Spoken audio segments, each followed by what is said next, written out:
Ini lagi-lagi saya belum kembali ke pola ideal ya karena masih. Bentar ya, saya ngisi pengajian dulu bentar nih. Ya, ya ini Dewi San nih.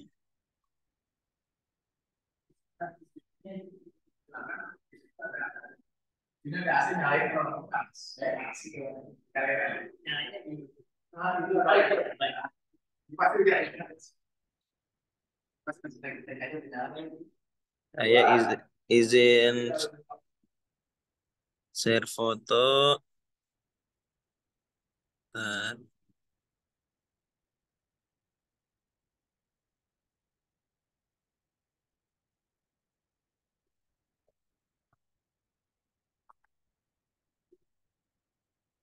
Oke, udah kelihatan ya. Ya, Bismillahirrahmanirrahim. Assalamualaikum warahmatullahi wabarakatuh. Alhamdulillahirabbil alamin wa bihi nasta'inu ala umuri dunya waddin wassalatu wassalamu ala asyrafil anbiya'i wal mursalin nabiyina Muhammadin wa ala alihi wa ashabihi ajma'in.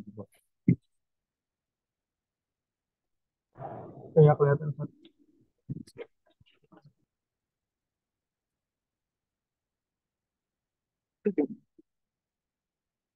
Mas'alatun. Kemarin sudah kita bahas nama Arab, juga sudah kita bahas tentang lafal yang hakikoh dan juga majaz. Tapi kita belum selesai di masalah tentang al-lafdz hakikoh atau majaz. Kita baru sampai thumma huwa mahmulun ala urfil mukhatibi fa fi syar'i syar'iyyu fal urfiyyu fal lughawiyyu fil asl. Baru sampai situ. Bener ya?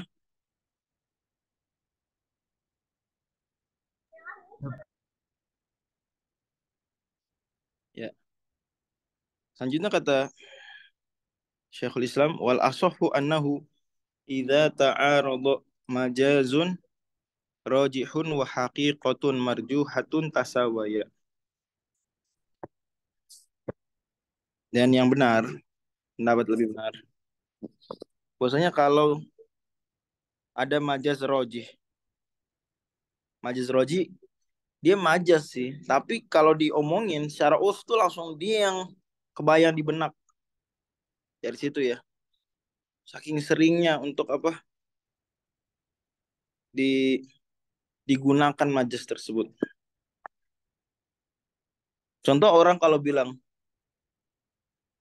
saya nggak akan minum dari sungai ini. Coba minum dari sungai itu hakikohnya apa? Minum dari sungai. Mubah Ustadz. Enggak. Hakikohnya apa? Gimana caranya minum dari sungai itu? Hakikohnya, saya nggak nanya hukumnya. Hakikohnya adalah apa? Minum dari Yes. sumur. Minum dari maaf, sungai. Minum dari sungai itu gimana hakikohnya? Yes, sebagian air Hah? segelas. Langsung gitu Sebagian air. Jadi mulutnya tuh langsung apa? ngokop. Langsung masuk ke dalam sungai itu minum langsung gelek gelek gelek gitu. Itu hakikohnya gitu ya nggak? Gitu hakikohnya. Jadi langsung pakai mulut, nggak pakai tangan malah. Kalau ngambil pakai tangan itu udah nggak hakikoh ya. Berarti Anda minum, tapi ini enggak dengan mulut langsung. Kalau pakai gelas ya udah nggak hakikoh lagi, udah kiasan. Atau orang bersumpah, saya nggak akan makan dari pohon ini. Ada pohon apa? Pohon jeruk lah. Saya nggak akan makan dari pohon ini. Hakikohnya apa? Mencakup nggak cuma buah, Semuanya. jeruk, semuanya, daun, gitu ya. Ya nggak? Batang, akar tuh pohon juga. Gitu. Jelas nih. Jadi itu, tapi sekarang saya tanya, itu kan hakikoh semua tuh itu. Dua contoh. Saya tanya, kalau ada orang ngomong, demi Allah saya nggak akan minum dari sungai ini. Yang kita pahamin apa? Apa hakikohnya atau majaznya, yaitu minum pakai gelas atau minum pakai cidukan tangan? Majas. Yang Majas. itu tapi majas langsung otomatis. Kita pahami majasnya. Oh, kalau ada orang bersumpah, demi Allah saya nggak akan makan dari pohon ini. Yang kita pahami apa? Majas roji. Majasnya yaitu apa? Buah doang. Buah. Gitu ya. Itu majas mursal kan ya. Juz'iyah tuh. Kesebagianan. Disebut pohon tapi maksudnya buahnya doang. Jadi ini punya kita berhadapan nih. Hakikoh marjuhah. Hakikoh sih hakikoh. Tapi siapa bayangin maksudnya itu? Nggak kebayang. Marjuhah makanya. Dengan majas tapi apa? Rojih. Bingung nggak? Orang tadi yang pertama yang bilang demi Allah wallahi la asyrobu min hadzal nahar. Wallahi la asyrobu min hadzal nahar. Lebih fasih sebenarnya naharun ya dibandingkan nahrun ya. Walaupun dua-duanya boleh lah. Tapi kalau di Quran qiraat semua bacanya nahar yang mutawatirah. Demi Allah kata dia saya tidak akan minum dari sungai ini. Kalau dia minum pakai gelas melanggar sumpah nggak? Nah, ini isunya ya nggak? Ini sih melanggar sumpah nggak? Kalau kita bilang yang dimenangkan adalah majas rojih. Dia majas sih majas. Tapi rojih. Ente boleh bilang majas kalah dari hakikoh. Yang benar nggak? Kaidah asalnya apa? Kalau terlepas dari roji nggak roji, yang kaidah asalnya hakikoh versus majas menang mana? Kita udah pernah bahas. Hakiko. Hakikoh. Tapi di sini ada variabel lain nih, yaitu hakikohnya marjuhah.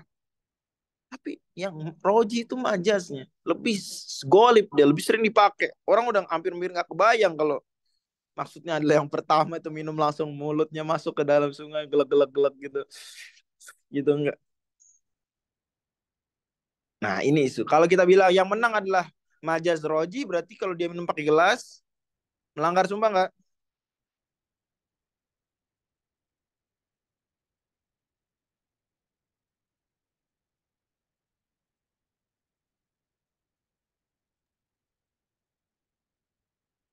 Nah,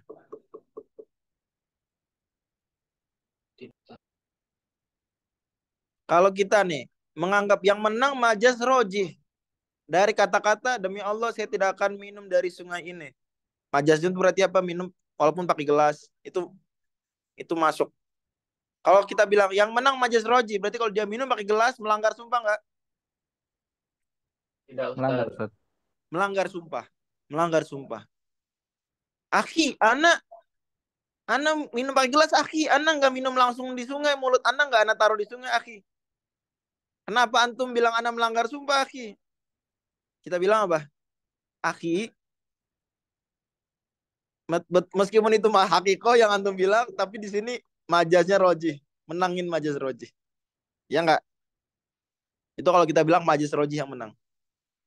Lah kalau kita bilang yang menang adalah hakikoh marjuha, meskipun marjuha yang penting hakikoh selalu menang daripada majaz. Kalau berhadap-hadapan, berarti dia ngelanggar sumpah nggak? Kalau minum pakai gelas, Melanggar. Enggak, Ustaz. nggak melanggar, nggak melanggar. Kenapa nggak melanggar? Lah, karena minum pakai gelas. Dia bersumpahnya apa? Demi Allah saya tidak akan minum dari sungai ini. Yang kita pakai hakikohnya, yaitu minum harus pakai mulut langsung ke sungai. Lah dia pakai gelas, berarti melanggar nggak? Enggak. Nggak melanggar. Sampai sini ngerti nggak? Bisa dipahami sampai sini nih para hadirin sekalian. Ustadz dan Bisa. penuntut ilmu, kawan-kawan penuntut ilmu. Nah, dalam contoh kedua, ada orang bersumpah apa? Tidak akan makan dari pohon ini. Ayo. Kalau kita menangkan majas rojih, gimana? Melanggar kalau Dia makan juga, makan Ustaz. ternyata benar. Dia ternyata makan daun. dia makan daun pohon jeruk. Dia bilang, demi Allah saya nggak akan makan dari pohon ini. Ternyata dia makan daun. Melanggar sumpah nggak? Kalau kita anggap majaz rojih itu yang menang. Enggak. Nggak melanggar. Nggak melanggar. Lo kan majaznya adalah apa? Kalau maksudnya orang makan dari pohon itu maksudnya apa? Pohon jeruk. Makan dari pohon jeruk maksudnya makan buah. Si buahnya. Gitu ya. Tapi kalau kita bilang yang menang adalah hakikoh meskipun marjuhah, maka dia makan daun pohon jeruk. Dia bersumpah demi Allah nggak akan makan dari pohon jeruk ini. Dia makan daun jeruk. Melanggar nggak? Sumpahnya Melanggar, tuh. Ustaz. Melanggar kok saya juga. Berarti ngerti nih ya? Ngerti nih? Bisa dipahami nih? Alhamdulillah. Nah, sekarang saya bilang bahwasanya ini isu usul fikih pada akhirnya diterapkannya di fikih. Dan kita untuk melihat penerapannya secara real itu ya lihatnya di fikih. Lihatnya di mana? Lihatnya di fikih.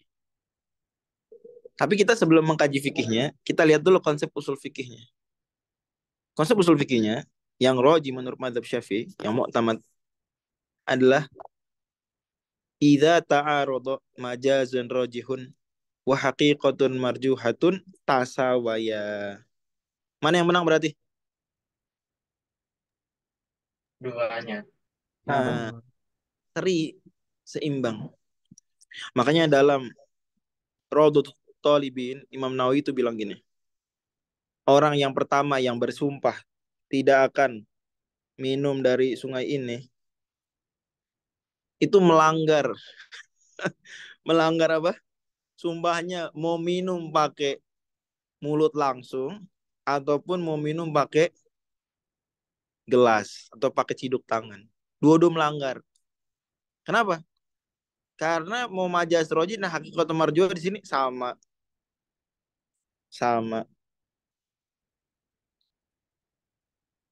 Karena sama, dan dalam madhab syafi'i, lafal itu bisa dipakai untuk hakikat dan majas sekaligus. Dalam madhab syafi'i, satu lafal bisa dipakai untuk apa? Majas sekaligus hakikat. Hakikoh dan majaz. Maka sumpah dia, demi Allah tidak minum dari sungai ini, berlaku hakikohnya, dan berlaku juga apanya? Majaznya. Majaznya. Berarti dia melanggar. Mau minum pakai mulut langsung melanggar sumpahnya. Minum pakai gelas, pakai tangan, ciduk pakai tangan, dimasukin botol, melanggar semua. Kalau pakai ini bantuan alat sekarang teknologi canggih juga Melanggar, juga. melanggar. Pokoknya yang penting dari sungai itu. Sungai apa misalnya? Sungai Ciliwung. Ya wes. Mau sungai Ciliwung, mau pojok sungai Ciliwung, tepi, tengah, awal, akhir, muara, hili, hulur, hili, hulur. Hulu hilir gitu ya. Mau pakai alat, mau ciduk, mau langsung mulut, semua tercakup dalam lafal apa? Demi Allah saya tidak akan minum dari sungai ini. Mau hakikohnya, mau majaznya. Maka dia melanggar dengan semua itu. Bisa dipahami? Ya Ustaz, kalau misalnya kasus suami, entah istrinya, tapi setelah itu suaminya menyesal keceplosan karena alasan apa? Nggak sengaja, itu dihitungnya udah jatuh talak Sebentar. atau Ini udah pembahasan beda ini. Ini Oke. pembahasan tidak lagi hakikoh marjuha dengan majaz rojih ya. Ini kaitannya dengan apakah ketidaksengajaan ya al-khoto, nggak sengaja dalam alfazul tolak itu waki apa enggak ya. Ini isu yang berbeda sebenarnya. Jelas ya, bisa difahami nih. Ini nanti dilihat nggak sengajanya itu gimana? Nggak sengajanya. Kalau nggak sengajanya dengan lafal yang jelas, lafal talak, ini tentu kita abaikan variabel hukum Indonesia ya. Ijtihad ulama dan para pakar hukum di Indonesia kan tentang hukum Islam di Indonesia, bahwa talak hanya sah kalau dilakukan di hadapan pengadilan agama gitu ya. Tapi kita abaikan itu dulu. Ini fikih standar saja. Dalam mazhab Syafi'i ya talak sah meskipun nggak di pengadilan. Dan orang yang seperti ini dilihat dia apa yang dia ucapkan. Kemudian nggak sengaja bagaimana nggak sengajanya. Nanti kalau seandainya memang keceplosan, nggak benar-benar dia nggak membayangkan sama sekali istrinya, ini ngomong aja gitu, ceplosan. Ada orang latah, ya nggak berlaku ya. Tapi kalau dia kondisinya sedang tengkar dengan istrinya, ada korina tuh berarti. Di Minhaj itu cukup detail soalan kasus-kasus talak. Maka dia ngomong begitu meskipun bercanda, main-main, atau emosi jatuh. Kalau lafalnya jelas, yaitu tiga tolak, tatlik ya, kemudian tasrih, ini pakai sin, tasrih, sarohan, wasarrihuhunna, dan firok, tiga nih. Ya, itu kalau bisa tiga kata ini dibuang dari otak. Jangan keluar, jangan ada malah di kamus otak kita. Kata tolaku itoliku, kemudian sarroha yusarrihu, tasrih tadi, kemudian farroko yufarriko, dan beberapa istiqok tasrifannya lah, dan kata-kata turunannya. Begitu. Jadi itu jawaban. Tapi ini isu berbeda. Karena isunya sudah bukan hakiko dan majaz lagi. Kecuali kalau nanti dia pakai kiasan-kiasan, nah itu mungkin saja. Kiasan-kiasan, nah itu nanti kalau dalam kasus talak dilihat niat. Karena lafalnya lafal yang tidak jelas, tidak eksplisit, bukan tiga yang tadi, maka dilihat niat. Kalau dia niatkan talak berlaku. Kalau dia nggak niatkan nggak berlaku. Begitu. Allah alam bisawab. Nah, kita balik lagi ke sini. Contoh kedua tadi kita bawakan itu apa? Orang bilang, saya tidak akan makan pohon jeruk ini. Nah, ini level hakikoh marjuhah itu udah parah banget. Sampai-sampai para ulama menyebutnya itu bukan hakikoh marjuhah lagi, tapi hakikoh mahjuroh. Hakikoh apa? Mahjuroh. Jadi sampai titik udah bukan lagi marjuh, mahjuroh. Tes kedengeran nggak suaranya? Dengar Ustaz. Saya ulang lagi. Jadi untuk kasus saya ada orang bilang, demi Allah saya nggak akan makan dari pohon jeruk ini. Maksudnya termasuk adalah daun dan pohon itu udah hakiku bukan lagi marjuha level biasa. Dia marjuh yang mahjurah udah hampir udah orang tuh nggak lagi nganggap itu. Maka ini ulama sepakat ya bahwasanya dia pada dasarnya ketika dia makan daun dia dianggap apa? Nggak membatalkan sumpahnya, nggak melanggar sumpah kalau dia makan daun. Kenapa? Karena hakikoh level marjuhiyahnya tuh udah parah sampai masuk level dia hakikoh mahjuroh, udah ditinggalkan, udah diabaikan. Artinya di sini sebenarnya sudah bisa dibilang keluar dari pembahasan kita yang barusan, walaupun mirip contohnya, saking sudah buruknya kasus tersebut. Lanjut lagi. Wa anna thubuta hukmin yumkinu kaunu muradan min khitabin lakin majazan.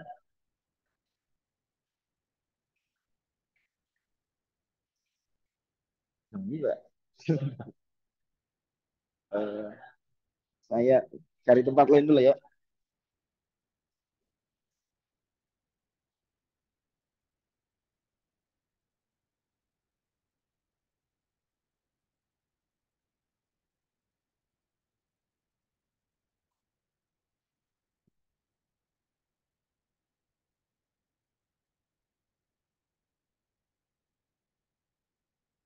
Bentar, saya cari tempat dulu. Oke, mendingan. Ah, wa anna thubuta hukmin kata Syekhul Islam, bahwasanya tetapnya sebuah hukum karena ada dalil misalnya yumkinu kaunu muradan min khitabin, bisa saja dimaksudkan dari sebuah ayat atau sebuah hadis. Lakin majazan, tapi apa? Majaz. La yadullu ala annahul muradu minhu fayabqal khitabu ala haqiqati. Tapi belum tentu. Jadi satu lafal mungkin saja dimaksudkan, dia bisa dimaksudkan majaz, tapi belum tentu menunjukkan maksudnya majaznya. Ini tadi konsep yang sudah kita singgung dan sudah pernah kita lewatkan juga, bahwasanya meskipun satu lafal bisa difahami majaz, tapi selama dia tidak ada dalil menunjukkan dibawa ke majaz, maka dibawa tetap kepada hakikatnya. Contoh, Allah Subhanahu wa taala firmankan di surat 5 ayat 6 tentang pembatal wudhu. Gimana ayatnya? Ya ayyuhalladzina amanu idza qumtum ila sholati faghsilu wujuhakum wa aydiyakum ila marafiq wamsahu bi ru'usikum wa arjulakum ilal ka'bayn. Nah, di situ ada kata-kata wudhu di awal, rukun-rukun wudhu. Kemudian Allah sebutin beberapa uzur. Fa in kuntum mardo au ala faman kana minkum mardo au ala safarin au jaa ahadum minkum minal ghaiti au lamastumun nisa. Kalau kalian sedang sakit, sedang eh, datang dari kamar mandi, maksudnya berhadas ya. Au lamastumun nisa, atau kalian apa? Lamastumun nisa. Bersentuhan dengan perempuan. Nah dulu, itu poinnya sebenarnya. Lamastumun nisa, atau kalian lamastumun nisa. Lamas di sini kalau madzhab Syafi'i bilang nggak harus jima, cukup apa? Cukup nyentuh fisik aja, kulit ketemu kulit, ya nggak? Nah. Dan ulama mazhab Maliki dan Hambali begitu juga, cuma mensyaratkan syahwat. Kalau kita nggak perlu syahwat. Kemudian yang mazhab lain, mazhab Hanafi bilang nggak, kalau cuma nyentuh doang, bahkan meskipun ada syahwat belum. Karena maksud ayatnya dengan nyentuh apa maksudnya? Apa maksudnya? Dengan nyentuh itu maksudnya apa? Jima Ustaz. Ini jima, kurang. Jadi kata mereka, enggak, ini ayat, bentar, saya cari tempat lain. Ini kata ulama-ulama mazhab Hanafi, oh enggak, ini ayat nggak bisa cuma nyentuh fisik doang gitu, bahkan dengan syahwat, karena maksudnya jima. Berarti kalau mazhab Syafi'i, kita Syafi'i dan Hanafi aja deh. Mazhab Syafi'i berarti make lafal lamastum sini hakikat atau majaz? Hakiko Ustaz. Hakikoh. Hakikat. Kalau Hanafi berarti majaz. Oke, Majaz. baik. Kita lanjut ayatnya. Aula mastumun nisa afalam tajidu ma'an fatayamamu sa'idan thayyiba. Kemudian kalian ngalamin air, maka kalian bertayamum. Ulama ijma, bahwasanya ijma nih, mau Syafi'i mau Hanafi lah misalnya tadi dalam dua kasus ini. Orang yang mohon maaf, hadasnya tuh hadas besar jima, itu sudah bisa hilang hadasnya dengan tayamum ketika nggak ada air. Bener nggak gitu? Bener nggak? Ini madhab Syafi'i bilang mau nyentuh mau jima kan batal ya. Kalau batal mau wudhu lagi nggak ada air, kalau ada kecil wudhu kan, kalau ada besar kan mandi besar. Tapi kalau nggak ada air ya tayamum terwakili. Mazhab Hanafi juga sama. Mau ini jima, mau ini nyentuh. Nah, kalau mereka bilangnya kalau nyentuh nggak batal, kalau jima baru batal. Tapi sepakat juga. Kalau urusan tayamum itu bisa menghilangkan hadas besar dan bisa menghilangkan hadas kecil. Dalam kasus ini berarti ketika bicara tayamum akibat lamastum, mazhab Syafi'i meskipun pas lagi bahas wudhu lamastum, ketika kasus batal wudhu ya, itu memahaminya sebagai hakikat, yaitu nyentuh fisik aja, ya, itu hadas kecil. Tapi kalau lagi bicara tayamum, kita pun bilang itu sah untuk hadas besar, yaitu jima. Saya tanya, perlu dalil lain nggak selain ayat ini untuk bilang bahwasanya tayamum sah juga untuk hadas besar? Kita bilang Enggak, pakai yakinan aja udah. Karena sudah mufasir ijma. Kata yang mau di situ mencakup hadas besar juga. Berarti Syafi'i di sini, madzhab Syafi'i dalam kasus hadas besar hilang dengan tayamum memahami lamastum dengan apa berarti? Hadas kecil. Ya, kan bisa tayamum untuk hadas besar juga bisa. Berarti memahami lamastum tadi sebagai nyentuh apa Oh jima? ya, Majas. Jima. majas. Majas, majas juga. Jima bisa karena kalau kekeh, pokoknya ini cuma hakikoh. Berarti mau nggak mau kalau dengan ayat ini aja. Berarti dalil tayamum untuk hadas besar cari dalil lain dong, ya nggak? Iya, Ustaz. Nggak bisa pakai ayat ini. Bisa dipahami? Nggak Oh, bisa pakai berarti ayat kalau ini, Bro. mencari dalil lain itu menegaskan bahwa ayat yang tadi ini 5 apa surah Al-Maidah ayat 6 tuh hakikat berarti bahkan perlu mencari dalil lain untuk mendukung ini ya Ustaz. Iya, tapi betul. Tapi kan madzhab Syafi'i nggak memahami lamastum di situ dalam kasus Hakikat, tayamum sebagai hakikoh hakikat. aja. Nggak. Bisa Ya, juga majas. majas. Dan saya udah bilang tadi bahwa madzhab Syafi'i ini unik. Yaitu termasuk minoritas ulama yang membolehkan satu lafal difahami hakikoh dan majas sekaligus. Ya, oke. Nah, jadi karena sama-sama sepakat bahwasanya tayamum bisa untuk hadas besar, berarti menurut madzhab Syafi'i sebenarnya lamastum itu bisa untuk majas juga. Fix. Lanjut. Pertanyaan saya. Tapi apakah berarti terbantahkan madzhab Syafi'i dengan itu? Dalam kasus wudhu, dalam kasus hadas, bahwasanya lamastum itu mencakup juga menyentuh secara fisik. Artinya apakah tertutup pintu hakikoh? Setelah kita sudah sepakat tayamum bisa untuk hadas besar, yang berarti membuka pintu majas di situ. Bahkan menurut Syafi'i ya. Apakah berarti ayat tadi lamastum, kata-kata lamastum, nggak bisa lagi dipahami hakikohnya, yaitu nyentuh biasa?